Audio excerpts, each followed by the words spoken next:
Welcome to my channel. हम लोग discussion कर रहे थे एडुटेरिया बिहार ऑब्जेक्टिव, जो न्यू बुक आया है एडुटेरिया का, उसका सेट नंबर 1 डिस्कस हो गया है। सेट नंबर 2 डिस्कस करेंगे। तो चलिए स्टार्ट करते हैं आज का डिस्कशन जो है सेट नंबर 2। तो बहुत ही इंपॉर्टेंट है बिहार जी के प्रैक्टिस सेट जो एडुटेरिया का है।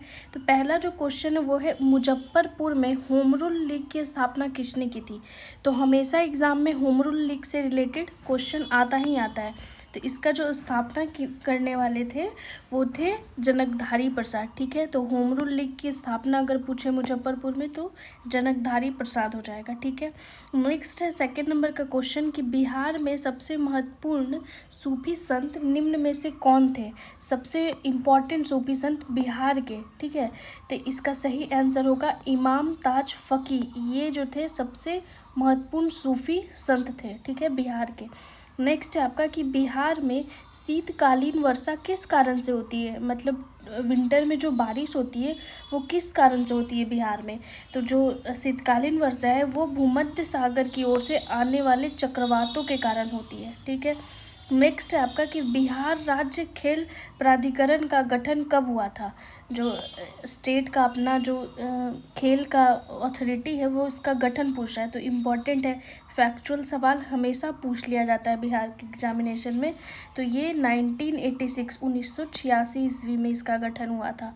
नेक्स्ट है अशोक के शिलालेखों में प्रयुक्त भाषा है। मतलब जो भी अशोक का शिलालेख है उसमें जो उन्होंने भाषा का यूज किया है वो कौन से भाषा में यूज किया है, तो प्राकृत भाषा का यूज किया है।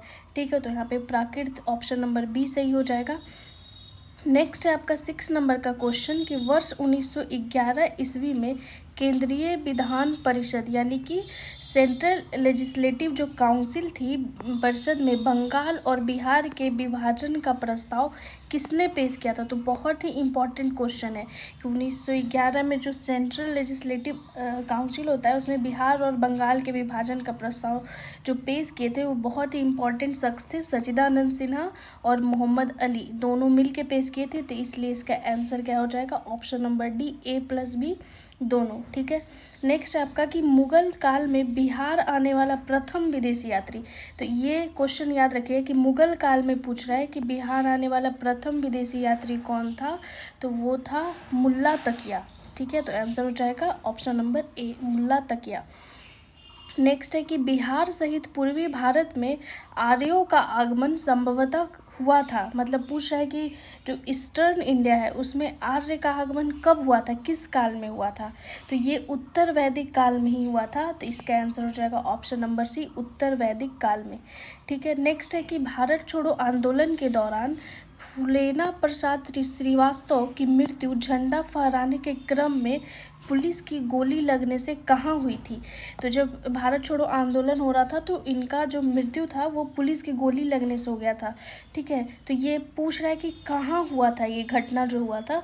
तो ये सिवान में हुआ था। ठीक है, तो ऑप्शन नंबर सी हो जाएगा फूलेना प्रसाद श्रीवास्तव। ठीक है, नेक्स्ट है कि निम्नलिखित यूरोपीय यात्रियों में कौन बिहार नहीं आया था। तो हमेशा क्वेश्चन ध्यान से पढ़ना है कि क्या पूछ रहा है। पूछा है कि कौन सा बिहार नहीं आया था।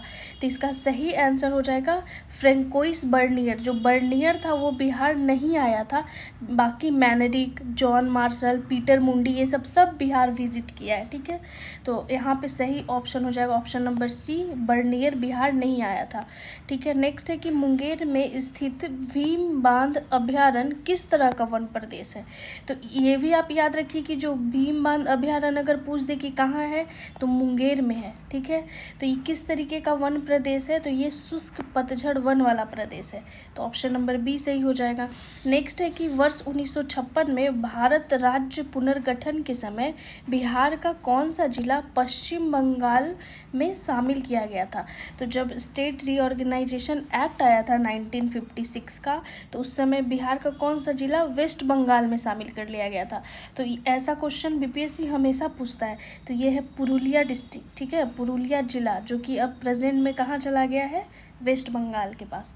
ठीक है, नेक्स्ट है कि बिहार सहित पूर्वी भारत में आर्यों के विस्तार में सहायक था। मतलब क्या कारण था कि ईस्टर्न इंडिया में आर्य का विस्तार हुआ? तो इसका बहुत ही इम्पॉर्टेंट जो हेल्प करने वाला मीडियम था वो था लोहे का उपयोग, क्योंकि आयरन इधर प्रचुर मात्रा में पाया जाता था, जिसके कारण आर्य जो है वो अपना एक्सपेंशन किए ईस्टर्न इंडिया की तरफ। ठीक है, नेक्स्ट है बिहार के राजगीर परगना के कौन से स्थानीय नेता ने 1857 ईस्वी के आंदोलन में स्वयं को राजा घोषित किए थे?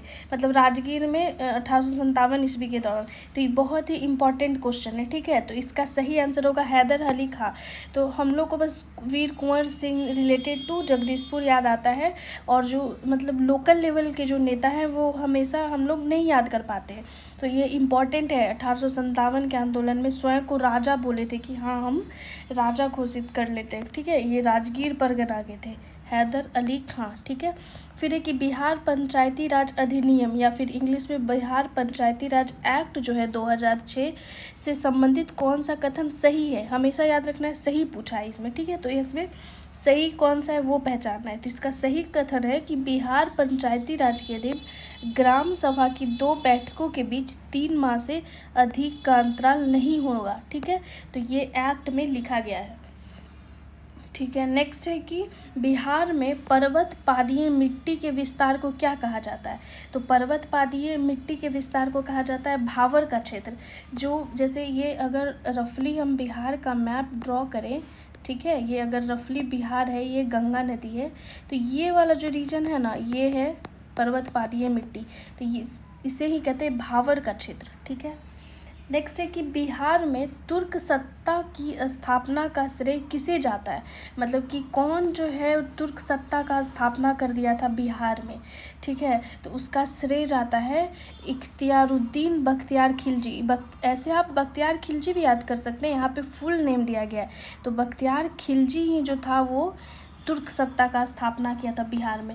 ये इम्पॉर्टेंट क्वेश्चन है। ठीक है, ये पूछता है कि बिहार में तुर्क सत्ता की स्थापना, तो ऑप्शन में सिर्फ बख्तियार खिलजी भी दिया रह सकता है। नेक्स्ट है कि किसके प्रयत्नों से बिहार प्रांतीय कांग्रेस का दूसरा अधिवेशन हुआ?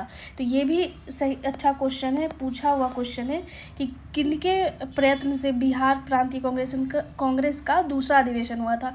तो ये इसका जो सही आंसर होगा वो होगा बाबू दीप नारायण सिन्हा। इन्हीं के प्रयासों से जो बिहार प्रांतीय कांग्रेस है उसका दूसरा अधिवेशन हो पाया था। ठीक है, नेक्स्ट है कि किस प्रांत के बारे में महात्मा गांधी ने कहा था कि यह एक ऐसा प्रांत है जहां असहयोग आंदोलन से संबंधित कार्य बहुत अच्छा हुआ है, यहाँ के नेता अहिंसा का मर्म समझते हैं। तो स्टेटमेंट बेस्ड क्वेश्चन है कि किसने कहा था। ठीक है, या तो पूछ देगा किसने कहा था या फिर ये किसके बारे में कहा गया था। तो इसका सही आंसर है कि बिहार के बारे में इतना अच्छा बात कहा गया था कि एक ऐसा प्रांत है जहां असहयोग आंदोलन से संबंधित जो कार्य है वो बहुत अच्छे से हुआ है, और यहाँ के जो नेता हैं वो अहिंसा का मर्म समझते हैं कि नॉन वायलेंस क्या होता है, जो कि गांधी जी का बहुत ही इम्पॉर्टेंट था। जैसे सत्य, अहिंसा, तो उनका इम्पॉर्टेंट जो थिंकिंग था या फिर जिसके बेस पे गांधी जी काम करते थे, उनका जो इथिक्स जिसे कह सकते हैं आप, तो वो बिहार के बारे में ऐसा कहते। ठीक है, नेक्स्ट है कि सॉरी यहाँ पे थोड़ा सा ब्लर हो गया क्वेश्चन, बट कोई नहीं, मैं पढ़ देती हूँ। बिहार में उपनिषद काल में ब्राह्मण धर्म तथा ज्ञान का महान केंद्र था। तो पूछ रहा है कि बिहार में जब उपनिषद काल था तो उस समय ब्राह्मण धर्म तथा ज्ञान का महान केंद्र कहाँ था? तो वो था आपका विदेह में, विदेह वाला जो रीजन है वहाँ। नेक्स्ट है कि बिहार पर गढ़वालों के आधिपत्य का प्रमाण मिलता है। किस तरीके से पता चलता है कि अच्छा यहाँ पे गढ़वाल का भी आधिपत्य हुआ है बिहार में? तो वो पता चलता है मनेर ताम्रपत्र से। ठीक है, नेक्स्ट है कुंवर सिंह ने 26 मार्च 1858 ईस्वी को किस जिले पर अधिकार स्थापित किया था? तो कुंवर सिंह के बारे में क्वेश्चन हमेशा बिहार में पूछा जाता है। ठीक है, क्योंकि इम्पॉर्टेंट पर्सनालिटी है कुंवर सिंह। तो इसका सही आंसर हो जाएगा आजमगढ़। आजमगढ़ जिले पे कुंवर सिंह 26 मार्च 1858 को अधिकार स्थापित कर लेते हैं। नेक्स्ट है कि बिहार में एस्बेस्टस क्या है? देखिए यहाँ पे ब्रैकेट में दिया गया है कि एक चमकीला तथा रेशेदार खनिज है। तो नॉर्मल अगर ऐसे ही डायरेक्ट क्वेश्चन पूछे कि एस्बेस्टस बिहार में कहाँ पाया जाता है, तो ये मुंगेर जिला में पाया जाता है। तो ऑप्शन नंबर डी सही हो जाएगा, मुंगेर। मुंगेर फेमस है एस्बेस्टस के लिए, ठीक है। ऐसे मुंगेर में बहुत सारा खनिज पाया जाता है, बट यहाँ पे पर्टिकुलरली पूछा है कि एस्बेस्टस कहाँ पाया जाता है, तो मुंगेर हो जाएगा। नेक्स्ट है कि बिहार के किस मुगल सूबेदार ने रोहतास को अपनी राजधानी बनाया था। मुगल सूबेदार के बारे में क्वेश्चन है कि कौन जो था वो रोहतास को अपनी राजधानी बना लिया था, तो वो था राजा मानसिंह, ठीक है। ये बार बार ये क्वेश्चन रिपीट हो रहा है, तो आई थिंक इम्पॉर्टेंट है ये कि राजा मानसिंह जो था वो रोहतास को अपनी राजधानी बनाया था। ऐसे क्वेश्चन आ सकता है किस मुगल प्रांत के शासक ने रोहतास को अपनी राजधानी बनाया, तो राजा मानसिंह। किस मुगल सूबेदार ने रोहतास को अपनी राजधानी बनाया, तो राजा मानसिंह, ठीक है। बिहार के किस स्थान पर ऐतिहासिक नेपाली मंदिर, तो नेपाली मंदिर बिहार में भी है, ध्यान रखिएगा। तो ये पूछ रहा है नेपाली मंदिर कहाँ पे है, तो ये हाजीपुर में है नेपाली मंदिर, ठीक है। हाजीपुर, ऑप्शन नंबर बी सही हो जाएगा। नेक्स्ट है कि बिहार को कितने भूकंप जोन में विभाजित किया गया है, तो बिहार को 3 भूकंप जोन में विभाजित किया गया है, तो ये सही क्वेश्चन है, ठीक है। किस पाल शासक के समय कर्नाट वंश का उदय हुआ था। बोल रहा है कि जब बिहार में कर्नाट वंश का उदय हो रहा था तो पाल शासक उस समय कौन था, ठीक है। तो ये इसका सही आंसर है रामपाल। रामपाल, पाल शासक रामपाल जब राज कर रहा था तो बिहार में उस समय कर्नाट वंश का उदय हुआ था, ठीक है। नेक्स्ट है कि किस राज्य में सर्वप्रथम अल्पसंख्यक आयोग को वैधानिक अधिकार प्रदान किया गया था, तो ये वैधानिक अधिकार बिहार में प्रदान किया गया था। पहला ऐसा राज्य था जिसने अल्पसंख्यक जो आयोग है उसको वैधानिक अधिकार दे दिया, ठीक है, लीगल राइट जिसे कहते हैं। नेक्स्ट है कि बिहार में खाद्य प्रसंस्करण और वनस्पति बनाने का कारखाना कहाँ स्थित है, मतलब फूड प्रोसेसिंग यूनिट के बारे में पूछ रहा है। तो ये जो कारखाना है वो स्थित है पटना में और औरंगाबाद में, तो ऑप्शन नंबर आपका बी सही हो जाएगा। नेक्स्ट है कि बिहार को सर्वप्रथम अपने साम्राज्य में मिलाने वाला मुगल शासक कौन था। ये भी इम्पॉर्टेंट है कि कौन जो था मुगल शासक जो बिहार को अपने साम्राज्य में मिलाया था, कि बोला था कि बिहार भी मेरे साम्राज्य का पार्ट है, तो ये था अकबर, ठीक है।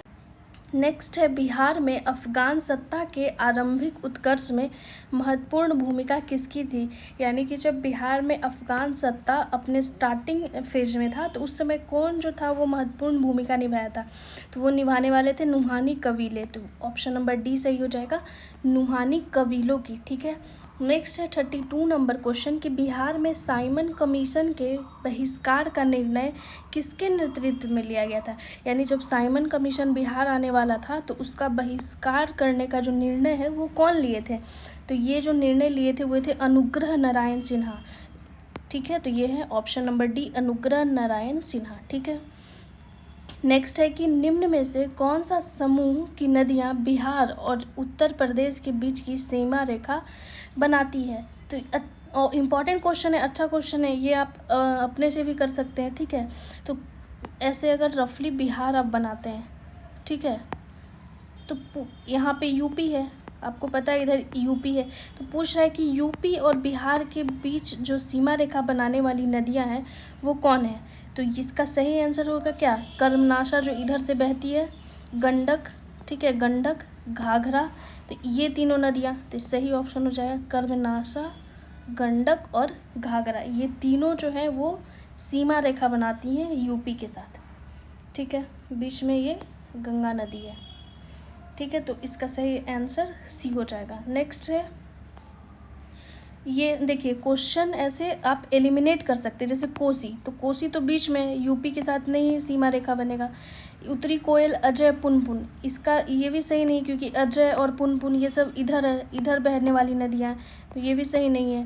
पहला क्या है, सोन, कमला, बागमती, तो कमला और बागमती कहाँ है, इधर बीच में बहती है, यूपी से शेयर ही नहीं करेंगी बॉर्डर, तो ऑप्शन नंबर सी ही बचेगा, ठीक है। इस तरीके से आप एलिमिनेट के थ्रू भी आंसर आप निकाल सकते हैं, ठीक है।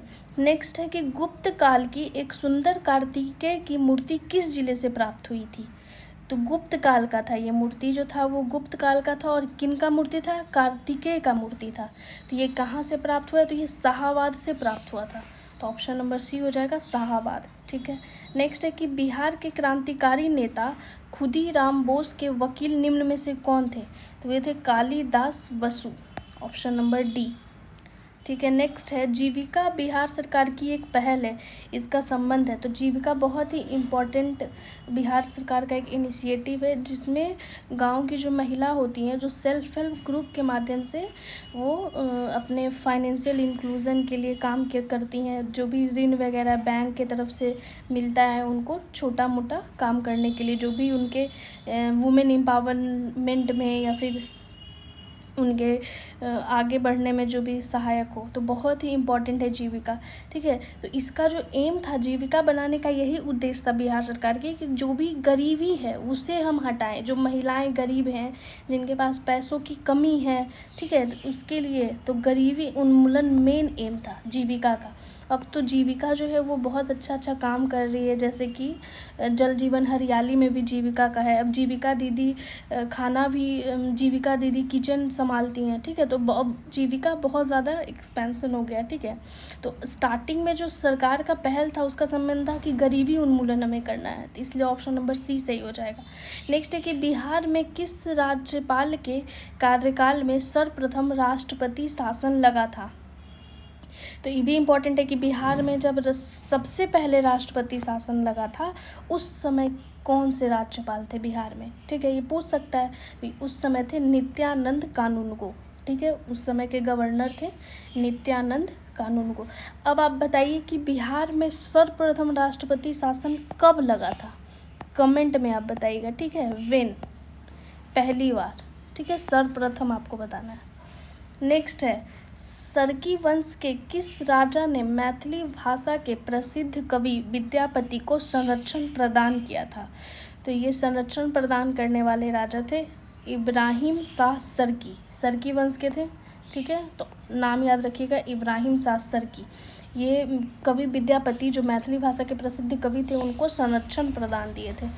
नेक्स्ट है 39 नंबर क्वेश्चन की फल्गु नदी पर बने देश का सबसे लंबा रबर डैम यानी कि गया जी।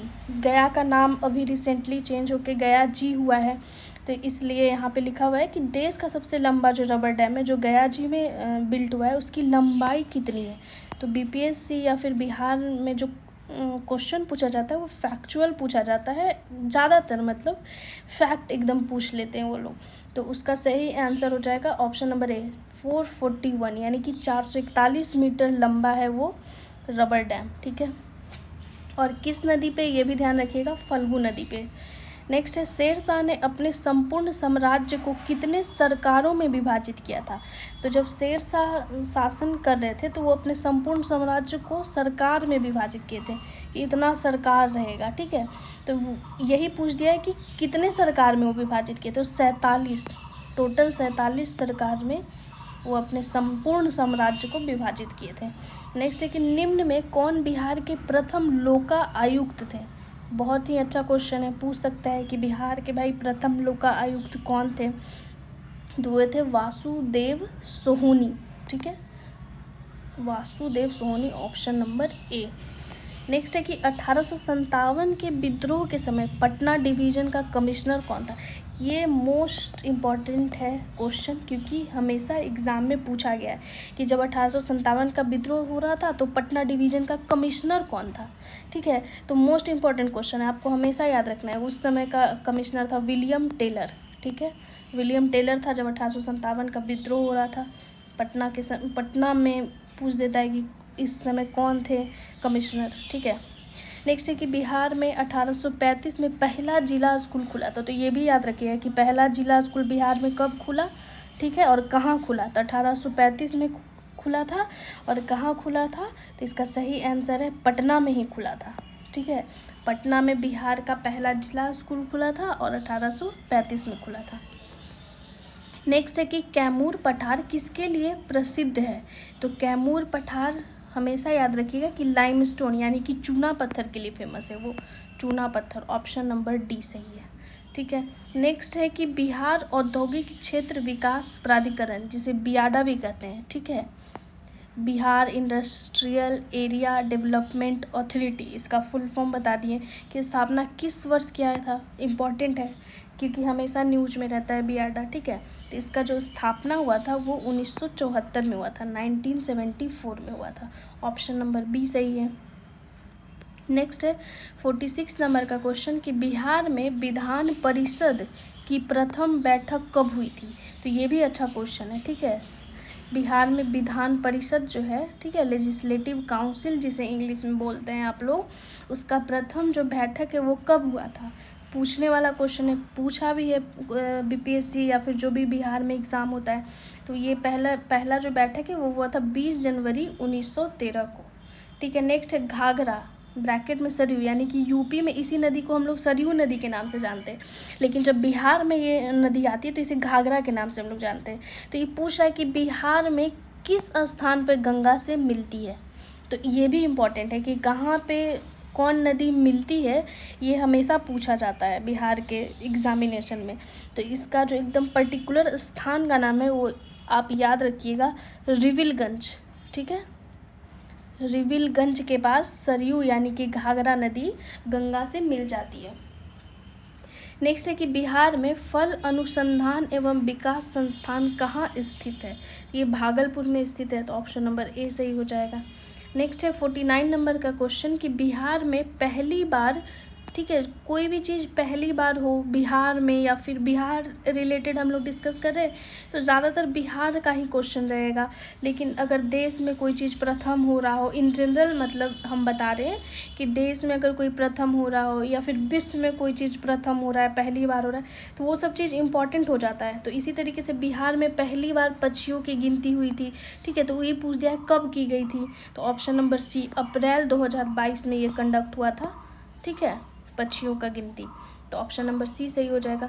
नेक्स्ट है कि निम्न में से कौन सही सुमेलित नहीं है। क्वेश्चन सही से पढ़ना है, नहीं है पूछा है, ठीक है।